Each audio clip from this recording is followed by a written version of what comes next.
Kia ora and welcome again to the Aotearoa Rugby Pod as we head into the semi-finals of Super Rugby, into very big games and to a point really interesting games because these could actually go either way. I mean, it's been a good Super Rugby season, but we're heading into these and the home teams aren't necessarily a shoo-in after what happened on the weekend. So we'll get into it big time in the next hour or so with the Blues and the Canes, see whether they can defend home territory against the Brumbies and the Chiefs throughout the afternoon. We'll talk a little bit as well about scrums, a little bit about Aussie rugby with our guest Justin Harrison, and of course next to me, I have James Parsons. He's turned up in his Blues kit today. Blues kit. I sent a message out to Barfoots and the Blues, seeing if I could get a game jersey, since we've got a Brumbies legend on today, in Justin Harrison. I really just wanted to start the banter.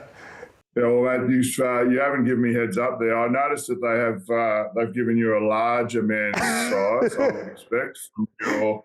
Is that the body fit one or the supporters jersey? I'll tell you what, it is so tight, and it says 6XL on it, which is ridiculous. I don't know how Paddy fits into it, but it's great for the ego, Goog. You know that.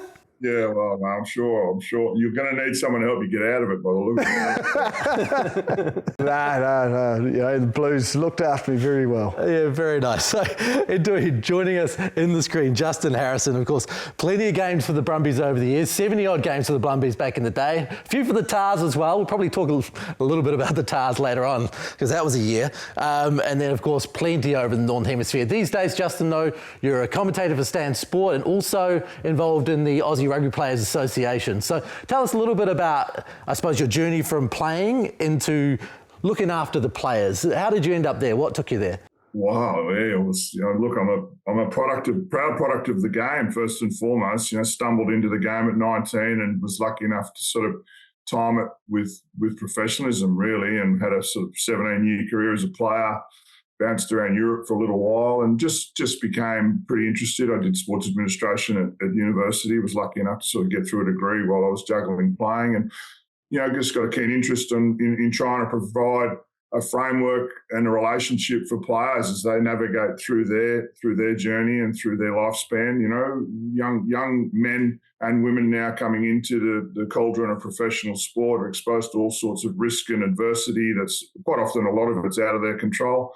So I'm trying around the edges to control as much as that, make it as linear and as supported as possible. There's lots of industrial relationship and employment law frameworks, collective bargaining agreement, but intrinsically it's trying to add value to the player journey and also a real partnership in the game. Get inside the room, add value, add constructive conflict, move forward as a real-time partner, and I suppose that's my position now. 2019 took on CEO of the Players Association, just trying to be as constructive and solution-based as possible. Do you have a trademark on constructive conflict? Is that, as a term, is that yours? Well, it's constructive for me most often, but I'm not so sure about the counterpart. It's just the rule of the jungle sometimes comes to the fore. But I certainly, conflict negotiation is much better now than it was in my early 20s, that's for sure. Is that what you called it with Austin Healey back in 2001? Constructive conflict?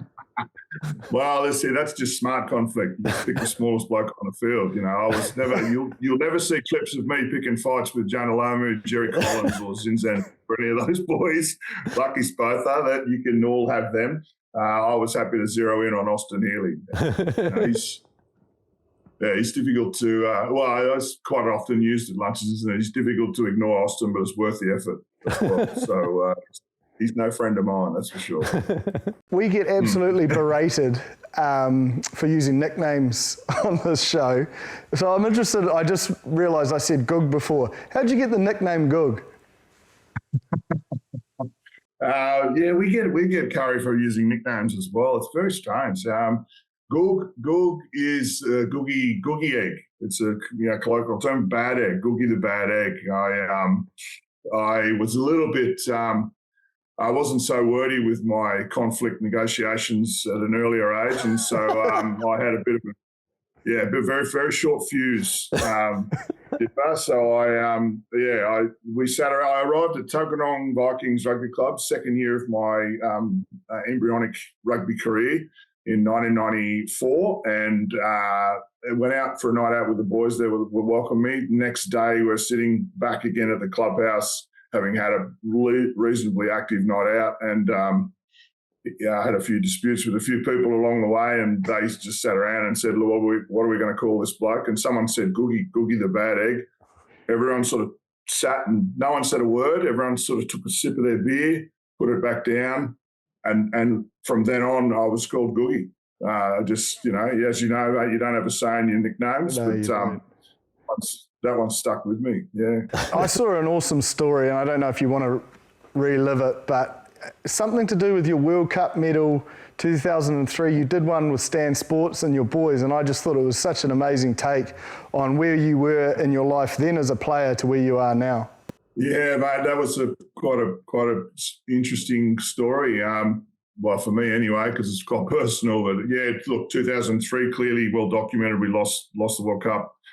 And I wasn't very keen on the silver medal. I was pretty disappointed, and it probably would have drawn more criticism if social media was more alive back then. But I didn't wear the medal. I just had it in my mind that it was just a heavy weight around my neck, and just a really bad representation of failure for me and for the team, and my feelings sort of got the better of me that night. I'd had a few beers, of course, but I ended up down at Darling Harbour outside one of the bars down there and still had the medal in my pocket, pulled it out and threw it into the harbour, actually. And I had all sorts of things running through my head. I had grandiose images of, aligning myself to Muhammad Ali, who'd thrown his medal in the river for entirely different reasons, of course, much more serious than my just failure at the World Cup. But yeah, and then didn't really think too much of it. Got through sort of Christmas that time, and then eventually, maybe you get this thing called fatherhood and responsibility, and I started to articulate, what I want our two boys, Jack and Hugo, to sort of have a moral compass and truth and honesty and trustworthiness, and if you have nothing else, you have your word and those sorts of things, and if you're going to lose doing greatly and honourably and make sure you give it your best. Those sorts of messages for me are important to the next generation of Harrisons. And, I couldn't articulate clearly why or how I'd come to throw the medal in the harbour. Can you show us the medal? And I was, always very disappointed that I couldn't. And in the background of that, I'd met Judge Jeff Blackett, who's the Chief Disciplinary Officer of the RFU. I'd met him a few times because I had to appear in front of him a few times to explain my actions on the field. So we developed a bit of a relationship, and we had met each other socially. And at one of those meetings, I had told him about my regret for throwing the medal, and that I was, not able to show my sons this medal. And in the background, he said about getting a project together to get a medal recast for me by the RFU, and Bill Beaumont got involved. The then chairman of Australian Rugby, Hamish McKellen, got involved, and they minted a silver medal for me, a new one of the original cast, and presented it to me, mate. So it was amazing, And I suppose, look, sport has all sorts of connection and family, and we support each other in rugby, and so too, soccer players and rugby league. They say we don't have a mortgage on that sense of connection, but gee, that was a pretty powerful display of what this thing called rugby can do and how it can reach across waters and parochial nationalism. This is an English RFU president, chief disciplinary officer, and judge advocate general of the British Armed Forces are actively searching out Bill Beaumont to get a medal recast for me after a conversation that he heard me, say to him how disappointed I was for our two boys, mate. So it was huge. I mean, how humbling is that? I've got the medal now is the most valuable thing I own, I reckon, now, given the emotion that was attached to it and the effort that they went through, and the boys now have got a tactile representation of what it is to be connected to people through sport, I think is a really great little lesson for me to give to the boys in amongst this fatherhood. I don't know what I'm doing, but I think I've got that little part right. So, yeah, it was pretty emotional, mate. Yeah, tears too, plenty of tears. There was no bad egg. There was free-flowing tears. I'd just been in hospital actually for a fairly long time, so they called me a weak mum, and I'd like to say it was a very dusty room. Oh, thank you for that story, Justin. We appreciate the honesty and the emotion connected to what is a really cool part of rugby folklore. Most of the time when I'm sort of allowing myself to reach back into the memory bank, I don't go immediately to extreme success and celebration and trophy cabinets. I go to those sorts of connections and those sorts of stories. And here I am now. You know, we get to talk to each other and develop memories and history. And I think that's the great thing about rugby. It's you know, you can reach into anyone's living room of any nationality around various countries at the moment and be connected. So that's a pretty cool thing to be part of. We've got a bit of history to be made in the next couple of weeks anyway, don't we? Somebody might be thinking about throwing their medal in the harbour and someone might be thinking about lifting a trophy over the next couple of weeks. Starting this week with your team, the Blues, versus your former team, the Brumbies. Now, the Brumbies have been an interesting team. They started pretty poorly and they've slowly built their way into this season, haven't they? To the point now where they're in this game and with a shot in this game. How do you feel about the Brumbies and where they stand in comparison to the Blues when you consider earlier in the year the Blues took them to pieces? Yeah, I took them to pieces as a general description. And most certainly, though, you know, the language from the Brumbies players after that defeat was that they were embarrassed. You know, they weren't just they didn't go to playing poorly or talk about mistakes. They just abject embarrassment about the way they were dismantled.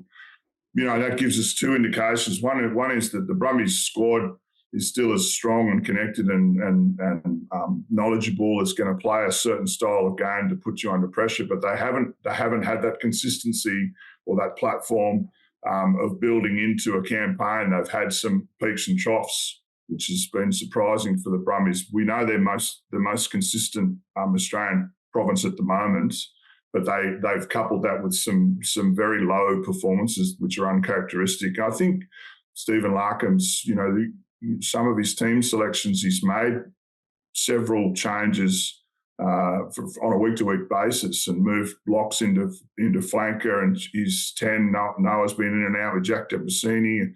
You know, you've had Al Alto come back, James Slipper out, so they have had some changes in personnel, which has probably mirrored their season. You know, and then we flick across to the Blues where, you know, I can comfortably say that Blues team is playing like the Blues teams. You know, I remember even the great, you know, some of the greatest, like 97 when we went over to play that team in the grand final, Brumbies v Blues at Eden Park.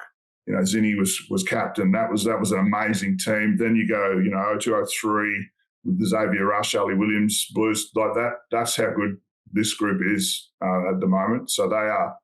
I think they're the most consistent team in the competition. We know that Canes picked them for first up on the ladder, but I think the Blues have got the most complete game to dismantle the Brumbies at the moment. I think we'd both agree defence wins championships, Goog. And at times, the Blues obviously lead the comp, and as that consistently shine massively in stopping tries, more than, I suppose, what we've previously known them for is scoring tries. But if we look at the Brumbies, for a number of games this year, they've tackled around 78, 79%. Now, you take it to the quarterfinal on the weekend, and they tackled at 93%. One area of still concern, 13 penalties. It's a lot lower than what they've given away. They have been quite cynical when defending in their 22. If they give the opportunities they gave the Highlanders on the weekend, 10 entries into the 22, how do you reckon they plan to stop the Blues from getting across that line? We can look for stats to tell most narratives, but that's a powerful one, right? Your defence statistic needs to be plus 90%, non-negotiable in any game, really, to be able to control it, particularly finals. And so one of the things, you know, and those penalties against the Brumbies, a lot of set piece, like the scrum was under enormous amount of pressure. James Slipper is out, you know, Shot was out as well. Slipper's apparently going to be back for this weekend's game, which is going to be a huge boost to them. They had 6 scrums, first half 0. They had donuts all the way down for success rate and 4 penalties against. Didn't have any completions on feeds. And we know that the Brumbies, in amongst all of the adventurous style of play that we like to say and play what's in this concept of playing what's in front of you, the Brumbies need that platform. So if you can unsettle at scrum and line out, it really does take them a longer time to problem solve. And we saw that against the Highlanders. So they had whole first half, managed to go in at 17-16, 1 point up, which was a huge benefit for them, getting that try just before half time. So they were able to then address, some of their deficiencies and talk about how they were going to change the way they were playing in the second half. And you look at the second half, luckily or not, they didn't have 3 or 4 back-to-back knock-ons and turnovers, which were scrums, right? So the second half, I think they only had 2 scrums total. So that helped them a lot. One of the things, I'll throw some stats back at you now, mate. The Brumbies in opposition 22 and their 22, in terms of ball retention, so opposition 22, they're at 96%, which is the best in the competition. And in their 22, retaining possession at breakdown to then exit after kick receipt, they're the second best. So they're very clinical at the 2 most important ends of the field. We know the middle part is the building blocks, but once they get inside the 22 and exit from 22, and that's quite often from set piece launches, right? So if you don't have one of those pieces working very well, it'll take the Brumbies a longer time. So then you go, well, what does that mean? Well, I'll tell you what, the set piece for the Blues is the best in the competition, I believe. Their scrum and their line out is one of the best put together, cohesive units. They know when to maul, when to scrum, when to run. They release their back 3 through the efficiency of their tight forwards, and it's a strong connection. You can control the back line play, and maybe I'm giving tight forwards a bigger rap than I probably should, but I always will, having been in one.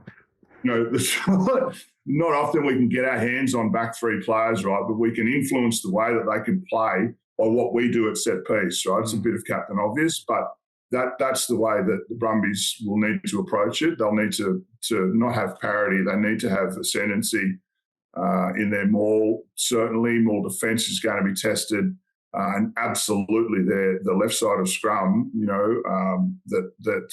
Jermaine Ainsley had a field day for the Highlanders. So Harry Vella, if he takes the field, if James Slipper comes on, he's going to be worried about his calf. That is definitely going to be an area that they're going to need to address. And I think, where I think I saw their biggest opportunity, and I've changed my tune on this, I've been quite hard on the Brumbies throughout the year, purely because I've been focusing on their defence and their cynical amount of penalties in the opposition 22 when defending. But they've always won, and they've had the ability to win ugly. But the other night, their kicking game was spot on. I think they've averaged around 20 kicks per game, 33 the other night, and they're contestables, and they're going to face similar dewy conditions. It won't be as cold, but this time of the year, and you've just spoken about their strength at set piece, Patrick Tuipulotu being out, who's been a key cog to the success of the Blues throughout this season. In your heart of hearts, and taking every hat off, are they peaking at the right time to get an upset? Because remember the semi-final a few years ago, they nearly did it, had it not been a charge down from Ofa Tuangafasi. They are going there knowing that they have a blueprint and a squad that has the capacity to test the Blues. But as you know, mate, there's this thing called sport that's unforgiving when you have a style of game that invites risk into the arena. You are in trouble against a team like the Blues. So that kicking strategy is high risk, high reward, I feel like. Tap backs went to Darcy Swain a couple of times, fell in the hands, can so easily fall into the hands of, let's say, a Blues player now, and it's end-to-end. You're standing under the post thinking, geez, I was just chasing a kick and now I'm watching someone convert a try. So I think they'll probably tighten up a bit of that. They were a bit disrespectful of possession in first half, I felt as well. You need to value possession. We know that defence needs to be paramount, but when you get limited chances with the ball, you need to execute. Is it an upset, or is it the Brumbies coming through to the form that they probably need to right at the right end of the season? Absolutely, I agree. I think they're building. They have a nice amount of momentum. They've had to win tough. They've had, I was talking to some of the players before the match during the week, and they said, look, we're worried about or aware that we're going to be attacked at set piece, but we don't want to have our toughest session tonight in the game. We've already had tough sessions for set piece against our reserves. We've really beaten each other up. And I thought that was a really interesting take on it. They're going to have some tough scrummaging sessions, some tough maul attack defence sessions, some tough defence sessions during the week. And then they'll get into that arena against the Blues knowing that they've got some toughness in them. It's just going to be coming down to, controlling the game. New Zealand sides, you guys, you're so good at creating very small opportunities and looking for one-on-ones and accelerating through that opportunity and making it pay, in value and quite often scoring. New Zealand sides, my impression is that you're not often setting up players. Every player is a strike play. Everything is designed to score, which is why so quickly you can have 2 back-to-back tries. If you have 2 errors or 3 errors in a row, 2 tries, a penalty, and you're down by 12, before you've even realised that you've started the match. So I think, the defence for the Brumbies, we talk about their attack all the time, but you're spot on, mate. Their defence is going to be the decider, and the way that they treat possession, the way that they move the ball forward, it's not going to be as easy as a kick contestable, because we know that those percentages of return are very small. One of the interesting things about the Blues this year has been their big forwards getting over the advantage line and who can stop it. So your conversation on defence is interesting. On the other side of things, you've got Rob Valetini. And I'm interested in your take on him because, in my view, I think he is probably the best and most consistent for his position in all of Super Rugby. Yeah, he's a wonderful specimen, that boy. He's he's a big, strong, robust ball carrier. Let's not forget, that they've married quite a good back row together now, and we know that it's important for balance. If you're having to repair or having to do part of another back rower's role, you're going to be deficient in your own, and I think that's the benefit for Bobby V. He's got Jaron Bound, who I think has been exceptional, and the Chiefs are going to be happy to get him down there next year. And then, Charlie Cale, who's just a young gun that's come on and playing with the freedom and multiple skill sets that he's got, has allowed Robbie Valetini just to concentrate on those hard lines. He's not getting wasted. Early in the year, he was running at 1 and 2 and 3 and off the ruck, running at their biggest, strongest defenders, who were never going to move anywhere. And he was quite confrontational with that, and a lot of T-bone tackles, we call them, sort of direct impact. And it was just body size on body size. Now he's sort of 4 and 5, 6 defender, inside, outside shoulder. He's getting his shoulders through and releasing the ball and keeping it alive. And that's a real key for the Brumbies. They multiple body shapes moving at the line. He's playing with comfort. He's enjoying it. He's got a smile on his face, and he's not arriving, early in the year as well. He was arriving at the end of the game, and he looked fatigued. Like he looked like he'd had to really work hard across multiple aspects of the game and getting run at big men. Now I think he's got a bit of wind in his feet, and he's enjoying the freedom that he's getting. You watch, on the weekend, he'll be wide channels. He'll be patient. He'll let the ball come to him. He'll make smart decisions of when to involve himself in pick and go and tighten up. But mostly he's letting Jaron Brown do the hard yards at breakdown, and he and Cale are left and right flanker, and they're having a field day. A bit like Adi Savia was, right? When he's spot on, when Adi Savia turned it on, he'd take 2 or 3 people down that wide channel. Kieran Reid used to do it as well, right? You sort of freedom, be in tight for a while, but then release and open up their shoulder blades, and they start playing like another outside centre. So I think that's what Bobby V's doing. That loose forward battle is mouth-watering. And I have to sort of give similar shout out to Akira. I think we do focus on Hoskins Satutu a lot. We do focus on Dalton Papali'i a lot, but Akira, 60 odd minutes on the weekend, 11 carries, 10 tackles, 21 rucks. If we compare that to Bobby V, love that nickname. I don't know, the first time I've heard it, but I'm operating it. Rob Valetini, 18 carries, 11 tackles, 21 rucks in 80 minutes. So very similar in terms of work rate and playing that physical direct role, but being a little bit smarter at who they're sort of going at. And, you know, last game, potentially a last home game for Akira Ioane, 10 years, 100 plus games, like he is a key cog in Blues history. And, you know, you always think about these milestone games, don't you, Justin? And sometimes you can overplay them a little bit. There's a lot of expectation and passion and, you know, I suppose focus to try and send him out for another week, earning another Monday. So controlling all these emotions and those head-to-head battles that, you know, Brown versus Papali'i, Kale against Hoskins, you know, it is exciting for where this. I didn't feel I would, and it's my own baggage that I've now started getting nervous, but I didn't see this coming in terms of if the Brumbies were to play us at home. I thought it was probably it was done that we'd be in the final, but from what we saw on the weekend, it's anything but. The injury tolls, even for the Chiefs, Canes, like I feel there's a genuine top four that you don't know where it's going to go. Yeah. Your baggage is heavy too. Oh, mate. Mate, that Crusaders 15 game, years you took the baggage in there and the baggage was right. I've always been successful against the Brumbies, so there's not so much mental, personal baggage like I have with the Crusaders, but it's more a big occasion, a legend going out of the game, you know, the brothers, you know, who have sort of led the city for a long time, and Akira and Rico. It's just making sure that that's controlled and managed. Can we talk a little bit about Akira for a second? Just, I suppose, his legacy, because he's a player who, I suppose, frustrates people because of his endless potential.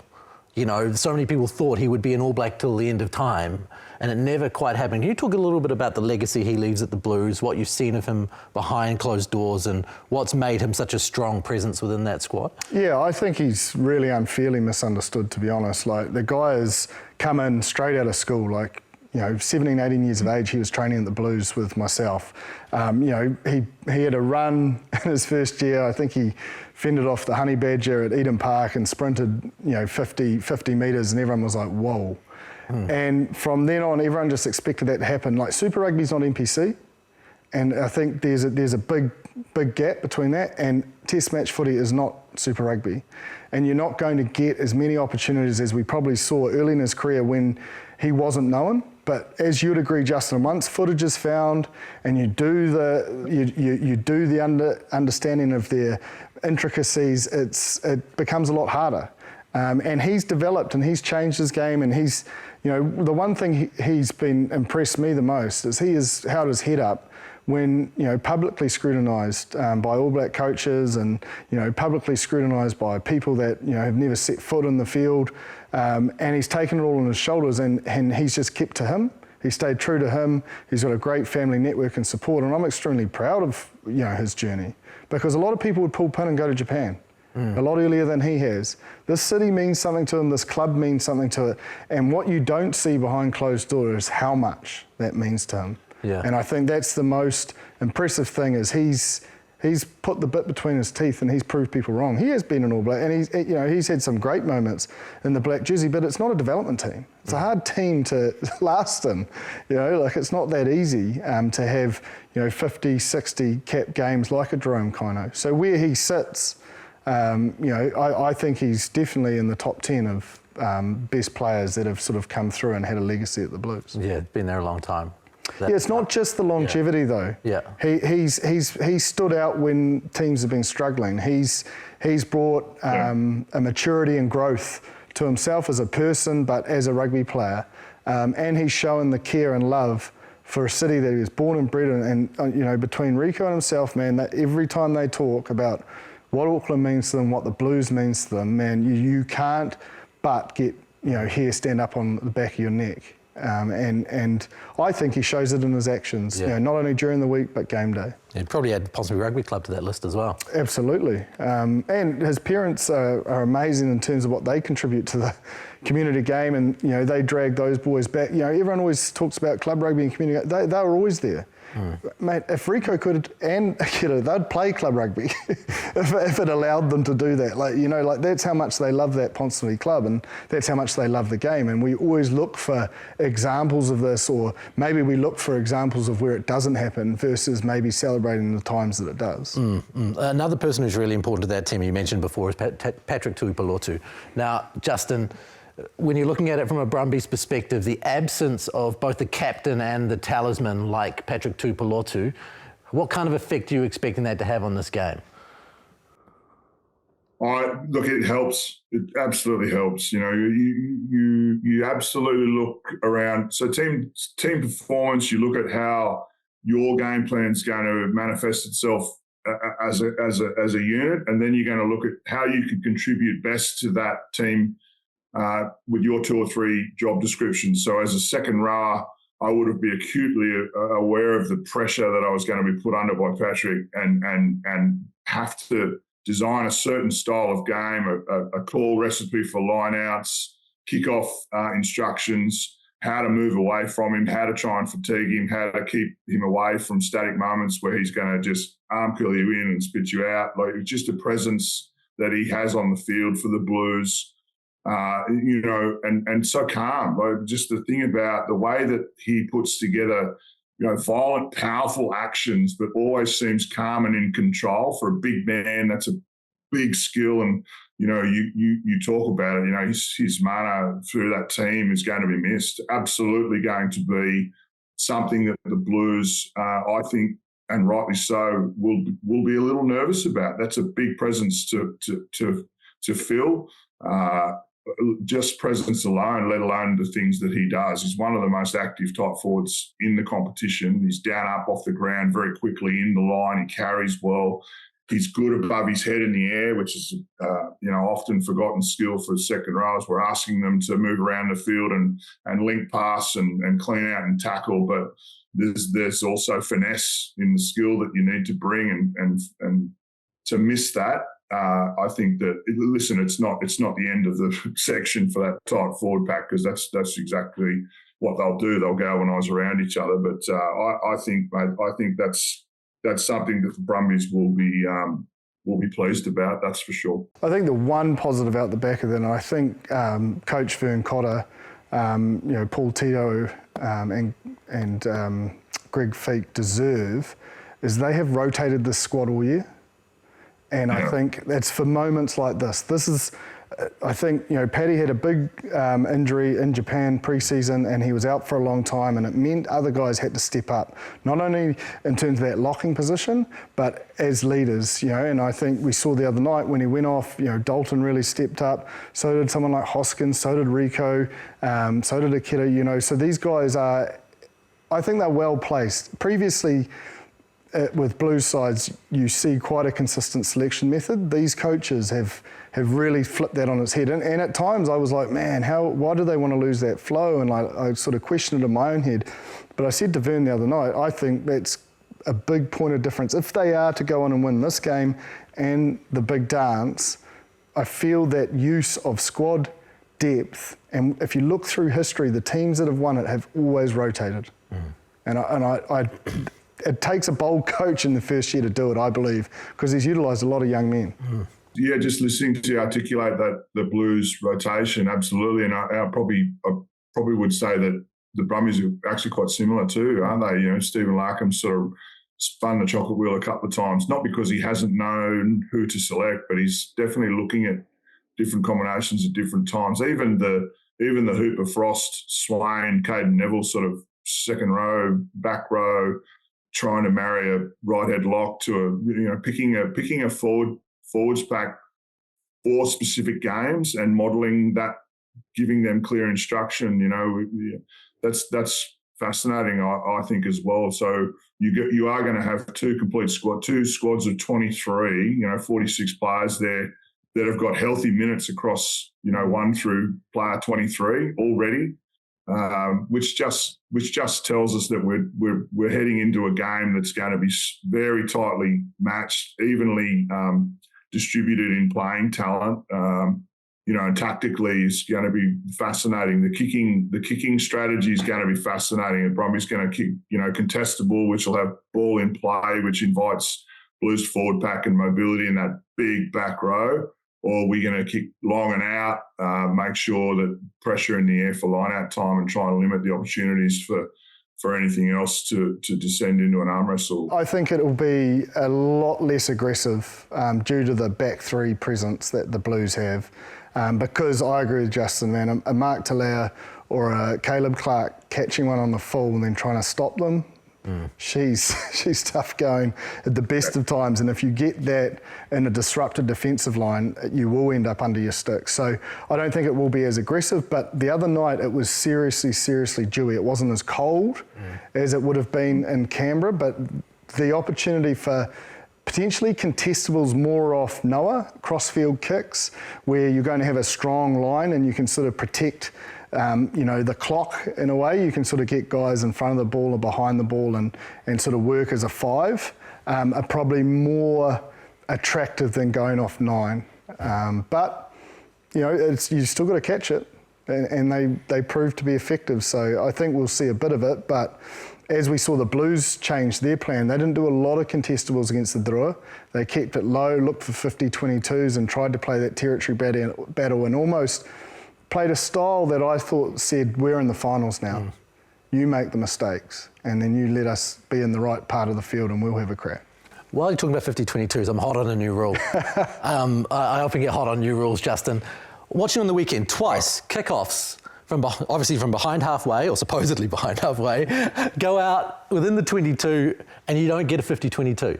I feel like that you should be allowed a 50-22 from a kickoff if you put the ball out within the opposition 22. Like, you've got an entire team set up to take that ball and stop anything bad from happening. And if you can get it out within the 22, to me, it's almost more valuable than an ad hoc 50-22 and running play.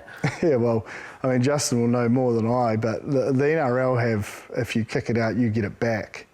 But if you kick it out on the full, obviously a penalty at halfway, so there is a risk versus reward.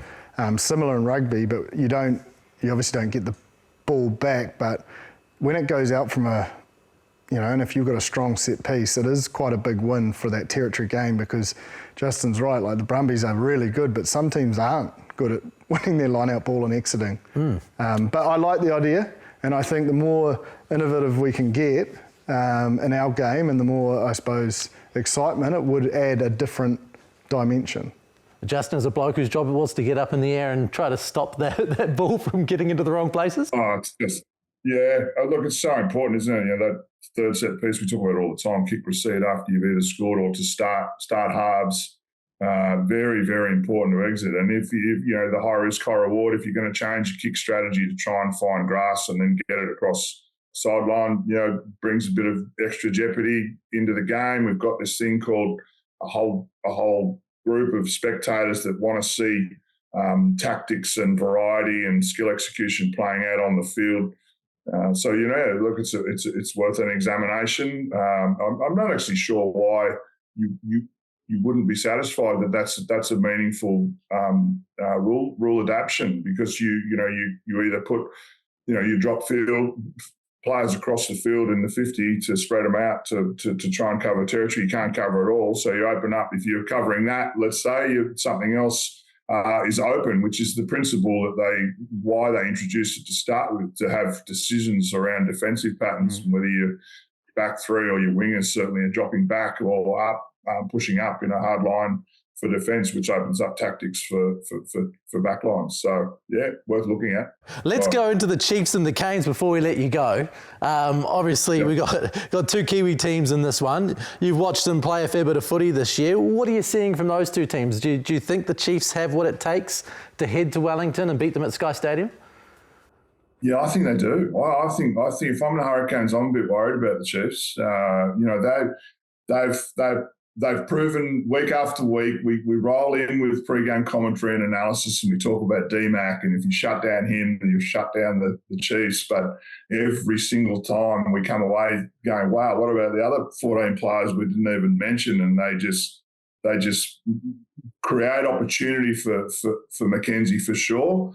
But impressively, the Chiefs have been really clinical in the way that they've introduced a power game and not just a broken field score from anywhere opportunity with D-Mac or long-range penalty kicks. That they are creating weaknesses in opposition through the strength of their forward pack. I think they've got a great forward pack. They've got a great back line. The Hurricanes have always, in my mind, been, if you were going to try and unsettle the Hurricanes, it was through their forwards. But they have addressed that to a certain degree, and that there's no secret why they're attacking so well now, as they've got a great launch platform. But I really do think Takiaho, the Chiefs, they're just power. When that body mass gets together in a Chiefs forwards pack, and I know it's not only that forwards, of course, but they create so much opportunity for McKenzie. Everyone thinks that he just creates something out of nothing. He does. But it's because teams in front of him are fatigued from having to withstand what's coming at them in the size and shape and variety of ball runner and set piece power that the Chiefs have got at the moment. You agree? Yeah, well, I definitely think the Chiefs are a chance, and they're the one side, and I'll get into this a little bit later, that have put the Hurricanes under pressure defensively, but I genuinely look at it and I think both backlines are in form, and they've got the skill set to score points. Like the battle of the forwards, and whoever wins that breakdown, line out, for the first time, probably the first time I've seen the Hurricanes line out struggle a little bit, so the Chiefs will be liking the look of that. And I mean, I am just salivating for this front row battle, but particularly Almore, Takiaho, like two of the most explosive hookers, the game's seen in a long time, both playing really well and looking to sort of claim a black jersey. That's going to be outstanding. But I just think the Chiefs are peaking at the right time. They've got a lot of their good players back, sort of similar to the Brumbies. They've been up and down, and there's a lot of injuries, but we know this game's going to be one on collision, and if you look at that, the Canes did let the Rebels win a lot of that collision area on the weekend, so that'll be their big focus, is their pack fronting up and taking it to this Chiefs pack. Getting it done. So you're picking the Canes or the Chiefs? What are you thinking, Justin? See, now this is where I'm probably my heart's probably ruling my head, because I'll just lay it down, mate. I'm unashamedly putting all of the Harrison energy into the Brumbies beating the Blues and the Chiefs beating the Canes, so that there's a home final for the Fair enough. Yeah, I just look. I think the Chiefs are going to unsettle them. I think the Hurricanes are such. The thing about the Hurricanes is they're such a rhythm team. I don't actually feel like they're a good problem-solving team. They can be put under some consistent adversity and two or three things back-to-back go wrong for them, and they get scored against in one of those three, and another maybe a penalty or and an injury or something. I think the Chiefs are most battle-hardened to deal with those sorts of setbacks and to expose that sort of fragility for the Canes. So I think the Chiefs are going to win. And you touched on Damian McKenzie before. I'm interested in your point of view. We have had an email through from a guy called Matt Oosthuizen who wanted to know about Damian McKenzie and how he stands within the All Blacks scheme of things. Do you feel from where you're standing that he is the first choice 10 and he should be given that crack? Yeah, I think it's a no-brainer. I don't even know why it's even a question, right? It doesn't seem to be getting the merit that he has earned. He really is one of the best performed players consistently over multiple seasons, and in that position. And then he's asked to sort of play out of position every now and then, or come off the bench, or put in some sort of two-way tug-of-war and given equal minute. I just think that it's his position now. It's his jersey. It's his position to take the All Blacks into the campaign, the test campaign, and then accelerate them into and importantly, the All Blacks, they need a consistent 10. They need to really get a 9 and 10 now to take them into next World Cup period knowing exactly what their cohesion model looks like, because we know that any team that's a chance of threatening the top end of the tournament and winning it, you need, of course, you need to scrum, all those sorts of things, and power in your forwards, but you need a 9 and 10 that have got lots of tests together before they take the World Cup campaign together. The other thing he says is, his defence is sometimes wanting, especially against big players. Do you agree? I don't agree with that. The guy's got the heart. Yes, 110 kilos is always going to bowl over eventually someone of that size. Yeah. I've never seen a more courageous defender than Damian McKenzie. And there's so many ways you can manipulate defensive lines. I just don't buy into that. No, I don't think at all. I don't think it's an easy thing. An easy thing to say without actually having real statistical proof that this person has no idea of how to put themselves in harm's way, because that's not true. Look at the amount of times he carries back at the teeth of defence and with ball carry. So there's no way that he has that sort of attitude in ball carry and fearlessness and then goes missing in defence. It's just, and so then you say, well, okay, what game plan has been put around him? If that's true, show me. Don't believe you, but certainly then what are you doing to rectify? Because there's been multiples of players that have been able to play test campaigns very, very well that have an opportunity to have a different type of defensive framework around them, and they'll be invited to make more sort of side-on tackles, or they'll be on the end of drift defence instead of up front personal T-bone collisions. What's your back row doing to protect your 10? Every team in the world, every forward pack is conditioned, tight forwards particularly, to look after your 10 and 9. And that's, I would question what are the other players doing to make sure Damian McKenzie's got as much protection as he needs. They beat the Crusaders when they're red hot and they're part of their 6 winning titles, but they beat them down in Christchurch purely sometimes just on Damian's last line defence. Lester Whainuku running down the left-hand flank, and that he flies in there and puts his head in front of him and barges them out just before the try line. I don't know how you could think that. I remember watching him tackle Nemani Nandola out in the corner. Nemani Nandola's forearms are the size of Damian McKenzie. Yeah, no, I can't buy into that. 100%. Okay, well, despite the complete disagreement, Matt, we'll send you out the Player Sport Ball. Thank you for sending in an email, getting the boys fired up and having a chat about that. And thank you very much to you, Justin, for joining us on the show. You're a good egg, mate. We appreciate it. My pleasure. That's great, boys. Thanks very much. And look, I'll tell you what else. That jersey, because it's the old school one, right? It's giving me the shivers. 97 one.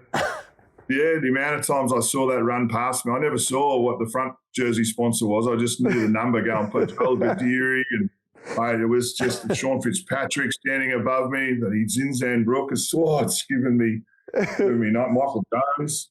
So there you go. I was 1997, right? I played. I didn't play. Take the field, and there's a photo afterwards where we got spanked, but it was a decent game, and everyone is down in the mouth. I'm the only one smiling. I've got the big praying mantis standing there. Think it's just the greatest experience ever. I've got to play against the world 15 Auckland Blues. They were just geniuses.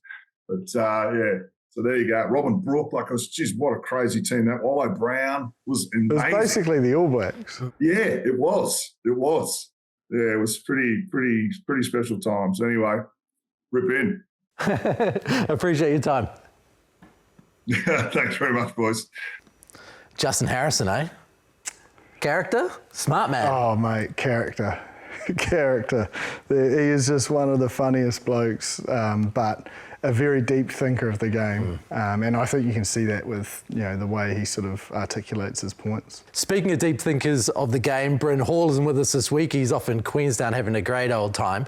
So Bryn still sent us through a message because, well, he's got some pretty big views, of course, on what's going to happen this weekend. Let's start with the Chiefs. He reckons they can get up against the Canes too. I think for the Chiefs to have a chance against the Hurricanes this week, the contact area is going to be massive, and I thought they were able to win, a lot of those areas. I think against the Reds on the weekend, they had 13 turnovers, and that wasn't just from Jackals. That was being able to counter-ruck the Reds' ball, and I think that's they can implement that in defensively. I think they can do that on the weekend to slow down their ball, because if you're going to give the likes of Larkai, Flanders, Who else do they have there? Brad Shields and Duplessis Creefy coming off the bench. It's going to be a really long night for them. So, you know, if you look at the Brumbies game, when they lost to the Brumbies, that area was massive. So I think, you know, the loose forward trio and that tight five of the Chiefs will be knowing that that's what's in store for them to be able to get the job done. And I think their kicking game was really good on the weekend. You know, they had 31 kicks. They had six kicks that were retained off a contestable of 9 or of 10. And I think the way that Sean Stevenson and Damian McKenzie off exits kicking long, I thought they were probably the best of the quarterfinals this week, being able to get out of their own half with their kicking game and I guess the length that those two have. So I think in turn, if they can get that right along with the breakdown area, which I've touched on, and the collision area defensively and attack, it'll be really big for them. And lastly, I think their phase play attack as well. If they can get that right, you know, on the weekend, you had the second pivots, you had Damian McKenzie at the line, Sean Stevenson was out the back, and when you're getting that good go forward ball, that phase play shape that I think they've had, that was probably the best at the start of the year. We saw a little bit of that against the Reds. So if you give Narawa, obviously Nana Satoru, who I think is in great form, those guys more opportunities out on the edge, I think the Chiefs have a genuine good chance of beating the Hurricanes on the weekend, which I think is going to be a great match. Chess match between both teams, and you know, it's been able to understand who's going to get those moments, and it's going to be a great one to watch on the weekend. So that's the word from Bryn Hall. He thinks the Chiefs can do it against the Canes. Jipper, you've also got some ideas on this. Let's go a bit deeper. Yeah, first off, I think the biggest thing for the Chiefs is they've been the team that sort of has shown the most impact on this Hurricanes rush defence. And I think this is not to say the Canes aren't the favourites. I think the Hurricanes are the favourites going into this game, and I think their defence is a big part of their success. But if we play it on here, we'll see 3 clips where Damian McKenzie draws out the defence by holding his feet and a nice little downline from Poihipi. Yes, they get lucky here, but you make your own luck. The Chiefs, again, if you watch from this behind angle, you just watch the line of Poihipi there, holds his feet and then punches into that hole. He's forced Jordie Barrett to go out. Brad Shields has already committed to his man. And with a rush D, if you get this wrong, you have the ability to break down their defence. A nice line from Poihipi once again, a ball out the back to Damian, holds it in 2 hands. Bounce line from Josh Ioane, but the ball out the back as well could have gone to Nanai Satoru, which creates the confusion. But then watch this 12 line again from Poihipi, brings Jordie Barrett in, and then the patience and the skill set of Damian McKenzie makes it all too easy in the end for Nawara to get the try. Now, that was the first time they played each other.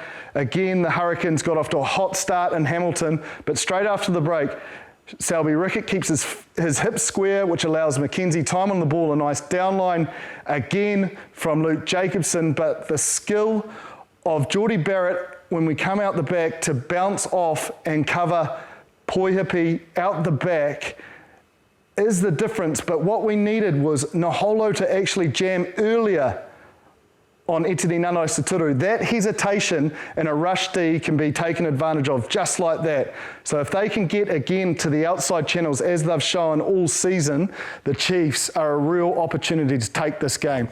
Just give him a moment to get back into his seat. Okay. Jipper, yes. Do you actually think the Chiefs will do that and win? Look, I think they'll execute it at times, but no. I think the Canes, and the reason why and I sort of said at the start of the piece, I do think the Canes are favourites, and they deserve to be favourites. And they've also got key members coming back that have proven, you know, Asafa Moore for one. But the Chiefs had to make 240 tackles on the weekend. Yes, they tackled at 92%, but that's a lot of collisions versus 71 for the Canes. They're just not going to be as banged up. They're going to be fresh, and that collision area is going to be so critical. They are evenly matched. The Chiefs, you would think, defensively, they are very, very strong in the sense of they like to bang you up, but the Canes have shown all year their ability to either go around defences or through them. So I just think when the big moment has come, both times these two teams have met, the Canes have come probably out the better. And you just have to think that will continue. But there is a likelihood, I will agree, that the Chiefs could win and the Brumbies could win. But I'm definitely sticking with the Blues Canes. The Blues go with the Canes, and the Blues obviously. Yeah. A straightforward win against the Brumbies? Do you think? By how much do you think? Look, I've got a lot of confidence the squad's been used. I think they've got to go in confident. They've got to look back at how they played a team that is probably not in as good a shape themselves as what they played earlier at Eden Park. And yeah, I think the Blues will win. I don't think it'll be 13 plus, but I definitely think it'll be closer to 13 than not. Yeah, right.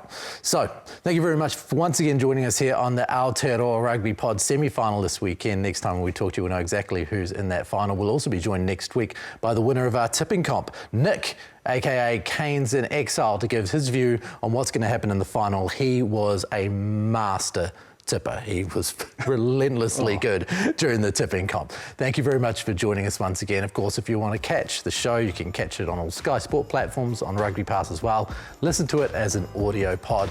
We'll catch you next week. Please send us an email, aotearoarugbypod@sky.co.nz. Mā te wā.